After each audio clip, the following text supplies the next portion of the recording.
Tonight on DC News Now, federally funded museums reopening their doors and welcoming back visitors. We should all have access to the museums and things that are of interest to the general public. When you can visit your favorite Smithsonian site. Clouds are rolling in. Chief Meteorologist Jackie Laird tells us when we might see rain this weekend. Clearing up the confusion on car buying versus leasing. We're helping you stretch your dollar with where you can save. The holiday season has started in DuPont Circle. It adds meaning to your gift. You get to tell the story behind the product. The gifts and goodies you'll find while shopping local. You're watching the station covering all of the DMV. This is DC News Now.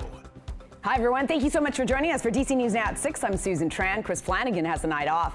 The government is grinding back into gear. In the district, that means some of our federally funded museums are finally reopening, including 3 of the most popular Smithsonian sites like the Air and Space Museum. Then tomorrow, you'll be able to visit several more, including the National Zoo. DC News Now's Liberty Simmons gives us a tour of the reopenings. A lot of excitement here as the museums like the National Air and Space Museum here behind me open its doors to the public for the first time since the government shutdown. Many visitors are saying they're just eager for things to return to normal. People are going to be getting paid. People will be able to get out and put money back into the economy, and it's going to be a good thing. People lined up to visit some of the Smithsonian museums opening up for the first time since the government shut down. We should all have access to the museums and things that are of interest to the general public. We should all have access to that, especially in our nation's capital. The National Museum of American History, the National Air and Space Museum, and the Stephen F. Udvar Hazy Center are open today, while others like the National Museum of African American History and the National Zoo will open this Saturday. We have a plan to see the National Zoo tomorrow. I want to see a polar bear. This family flew in all the way from Canada to see the museum several days ago, only to find them closed. That is, until today. I wanted to come here because I like science. And all other Smithsonian museums, research centers, and public buildings will open on a rolling basis by Monday. For now, in Southwest DC, Liberty Simmons, DC News Now. An update on our airports now. The FAA just announcing it is easing the 6% cut in flights down to 3%. And they'll keep those restrictions in place until they can make sure that the air traffic system can safely return to normal. All 3 of the DC area airports are on the FAA's list of air traffic reductions. Right now, FlightAware shows Reagan National with 213 delays, 28 cancellations. There are 17 flights that were scrapped and 57 that were late over at Dulles. And at BWI, we are seeing 12 flights canceled and 37 delayed. The Trump administration is no longer looking to require airlines to pay you when your flight is delayed by more than 3 hours. The Department of Transportation says the rule would put an unnecessary burden on the airlines. The Biden administration was moving forward with the plans to make sure that airlines compensate passengers between $200 to $700 depending on the length of the delays. But airlines would still need to refund you if you have a canceled flight. All right, we have our chief meteorologist, Jackie Laird, with us. We did it. We made it. We made it. It is Friday. We are off to the weekend. Yes, and the weekend, we're going to be tracking a warm-up. So okay. Saturday looks to be the warmer of the 2 days, but still Sunday will be likely slightly above normal as well. But here's a look at satellite and radar out there for your Friday night plans. We do have those clouds continuing to fill in. And with those mainly cloudy conditions, those temperatures overnight won't fall quite as cold as what we had the last couple of nights. So for your evening plans, if you're heading out, those temperatures will continue to fall through those 50s out there. Lower 50s at 7 p.m. Right around 50 farther south. But overnight tonight, those temperatures only dropping back down into those low to mid 40s for much of the area. And that's a little bit warmer than what we had last night. And like I mentioned, we can thank the cloud cover for that. But as we look ahead towards tomorrow as well as Sunday, we're going to be tracking high temperatures a little bit warmer than the last couple of days. We're going to be back into those 60s both weekend days. But like I mentioned, Saturday, the warmer of the two. But I'll have the reason why and also a look ahead towards the rest of that 7-day forecast in just a few minutes. Jackie, thank you. The federal takeover in D.C. has reached 100 days, and the U.S. Marshals says that they haven't made more than 6,000 arrests. 16 were wanted for homicides, 28 for sex offenses. They've also taken 600 illegal guns off the streets. There are 28 federal and local agencies, all part of this citywide push. A warning for families in Northern Virginia. A fox has tested positive for rabies in Alexandria's Rosemont neighborhood. Officials saying that the animal had contact with a dog and a person on November 9th before it died, and lab results did come back confirming it had rabies.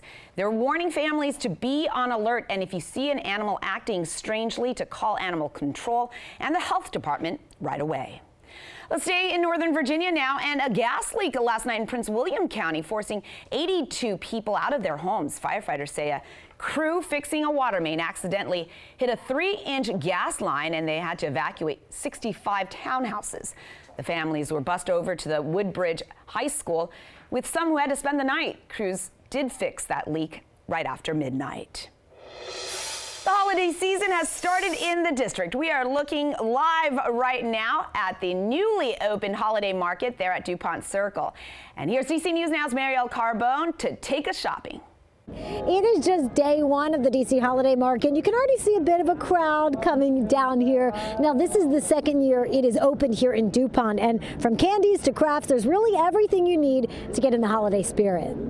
At the DC Holiday Market at DuPont Circle, We wait for it all year long. local artists and business owners are gearing up for a busy shopping season. It's life-saving for our business for sure. Mary Ruth Askew is with Ethic Goods, a jewelry and clothing shop based in Southeast DC. The jewelry is sourced from artists in Thailand and helps support survivors of trafficking. It adds meaning to your gift. You get to tell the story behind the product. Ethic Goods is just one of more than 30 vendors set up at this year's market. We have a mix of local vendors, artisans that make their own stuff, and folks that represent countries from around the world. Michael Berman is president of Diverse Market Management. This becomes a destination. It brings people from all over.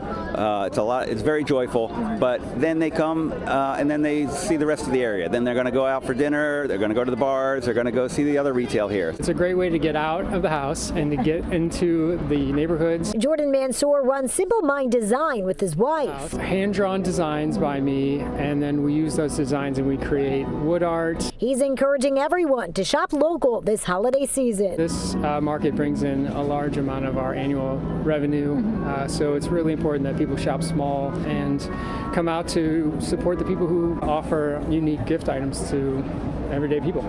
Now, the market is open here through December 23rd. On weekdays, it's open noon to 8 p.m. and then 11 a.m. to 8 p.m. on weekends. 2 days it's closed, Thanksgiving and then December 1st, when they're going to turn over some of the vendors, adding some new gifts that you might want to come down here and pick up. Reporting in DuPont and Marielle Carbone, DC News Now. Already a crowd there, Marielle, thank you.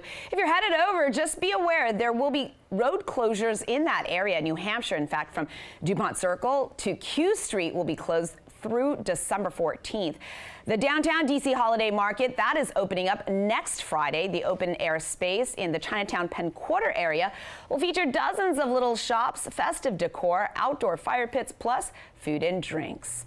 There are also festivities happening in Virginia. The Village at Leesburg will bring will be lit up in the Christmas tree tomorrow. The holiday festivities, they start at 2, then they turn on the dazzling lights tomorrow night at 6. The holiday traditions continue at the Gaylord National. It's been transformed into this winter wonderland for the annual ice exhibit. DC News Now's meteorologist Brittany Ward got a really difficult assignment today. Brittany, you're live there at National Harbor, all bundled up. You got to show us around. It looks very cool. Oh, yeah, Susan, and I will say the most difficult part about this assignment is just being cold. It's so cold in here, but regardless, it's such a beautiful attraction for people to get outside and enjoy it. And guess what? This theme is the Polar Express. So think back to the movie. This scene that you're seeing right now is when the caribou were actually stuck on the track. So what happened when they were stuck on the track? How did they get it off? Well, we yanked the conductor's beard, and I don't know if you could hear it, he is screaming, and with that scream he was able to get the caribou off of the tracks. Now, we actually talked to someone who was able to put all of this together. He told us what makes this year so special. There's a variety of choices, and usually they'll try to carve something that the audience would like.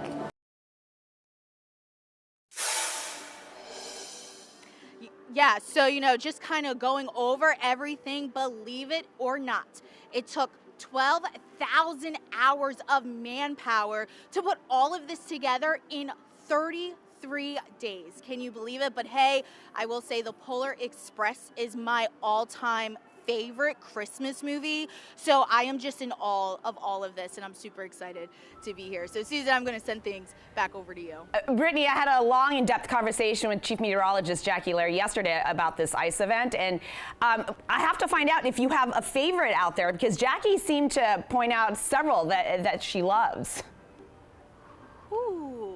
You know, how much time, actually, Zach, come on, let's follow me. So I was told what is my favorite about this year's event.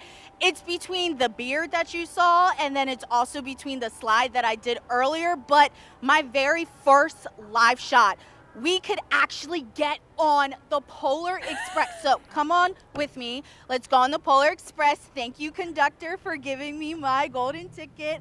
And now I am all aboard, about to head to the North Pole. So sorry, Jackie, I don't think I'm going to be coming back to work anytime soon. Yeah, Brittany, you look quite comfortable. It appears that you're just going to stay put and enjoy this magical trip. All right, our Brittany Ward reporting live for us there at Gaylord National. Thank you so much.